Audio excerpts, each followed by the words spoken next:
বিসমিল্লাহির রহমানির রহিম। আসসালামু আলাইকুম। আজকে আমি নিয়ে চলে এসেছি খানস ফ্যামিলিতে সাধারণ একটি ভাজির রেসিপি, চিচিঙ্গা ভাজি। অনেকে অনেক বেশি পছন্দ করে থাকেন, আবার অনেকের কিন্তু মোটেও পছন্দ না।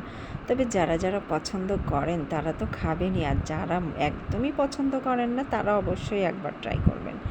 এভাবে ভাজিটা যদি রান্না করেন তাহলে কিন্তু খুব অল্প সময়ে হয়ে যাবে এবং অনেক বেশি টেস্টি হবে। তো দেখে বুঝতেই পারছেন যে আমার প্রসেসগুলো খুব শর্টকাটে এবং খুব অল্প সময়ের মধ্যেই হয়ে যাচ্ছে, এবং বাস্তবেও কিন্তু রান্না করতে এতটুকুই সময় লাগে, খুব বেশি সময় লাগে না এবং খুব টেস্টি হয়ে থাকে এই ভাজিটা। অবশ্যই সকলেই ট্রাই করবেন। যারা খান না তারা তো বেশি করে ট্রাই করে দেখবেন যে আসলে আপনারা খান না তো কেন খান না, না খাবার কারণটা কি, খেয়ে তো দেখেন যে এটা কি ভালো লাগছে নাকি ভালো লাগে না। ভালো না লাগলে স্কিপ করবেন, কিন্তু ফার্স্ট ট্রাই তো করবেন।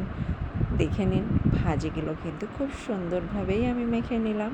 পেঁয়াজ বেরেস্তা করে নিয়েছিলাম এবং ভাজিগুলোকে মেখে নিলাম হলুদ লবণ, ব্যাস। বেশি কিছু তো দেওয়ার এখানে প্রয়োজন হচ্ছে না।